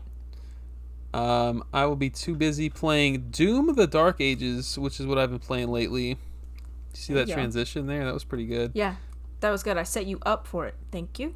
Doom: The Dark Ages came out this month, a couple weeks ago, I think, and I've talked about Doom a lot on the show. The first two games in this trilogy, I love it. This one's pretty awesome as well. Halfway through it, I don't have a lot to say other than it is just more of the same great stuff that they've been doing for the last 9 years. I'm happy. Nice. And I don't know if I said it last episode. I beat Marvel's Spider-Man 2. It's probably my favorite game of the year that I've played and probably will play. I loved it. It was so good. Really? Better than the first one? It was better than the first one. It was better than Miles Morales. It was just a blast. Wow. And I'm still playing Mario's Picross, which is one of the best games ever made. It's on Nintendo Switch Online. I'm being dramatic. It is a puzzle game that I very much enjoy on the Game Boy on NSO. It's awesome. We love puzzle games over here. Can't get enough. What are you playing these days? So Xenoblade Chronicles X, yay.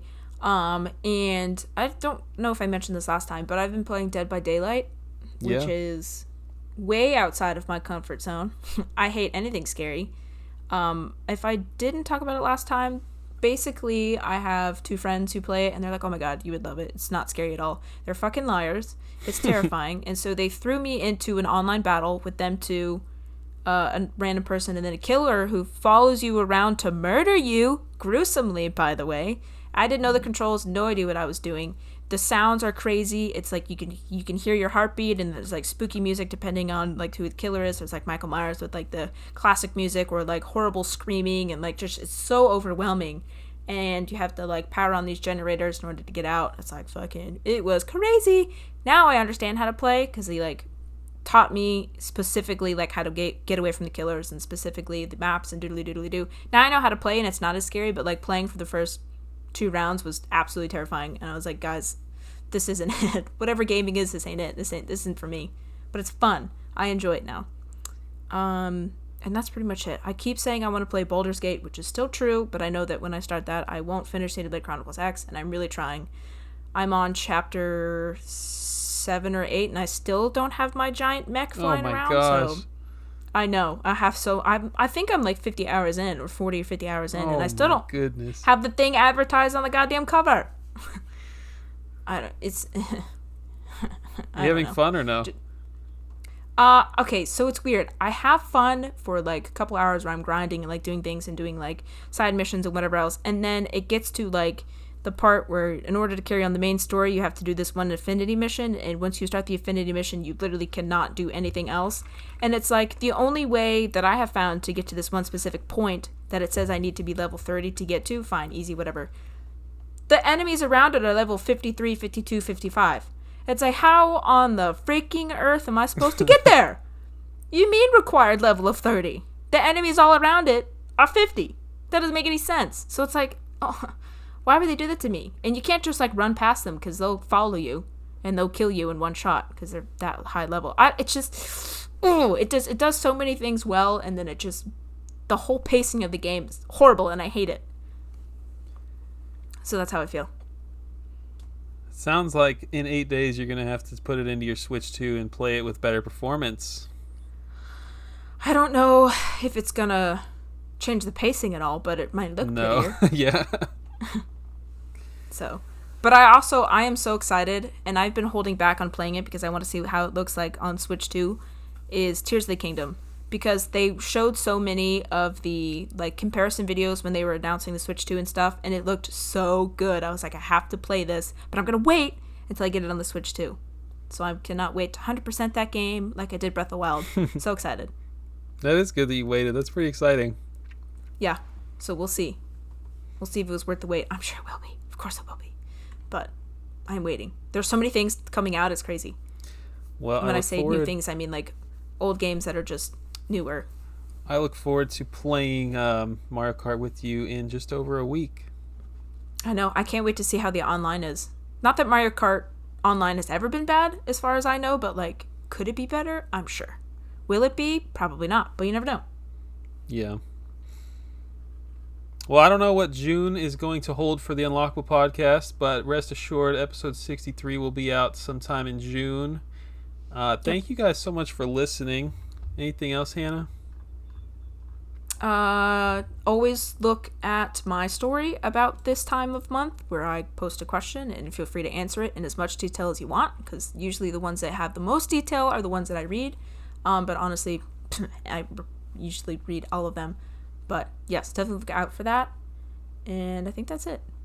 Thank you guys so much. We appreciate you. And if you want to play some Mario Kart with us, hit us up on the Discord or whatever. But until next time, I hope y'all have a great rest of your day. We'll see you later. See ya.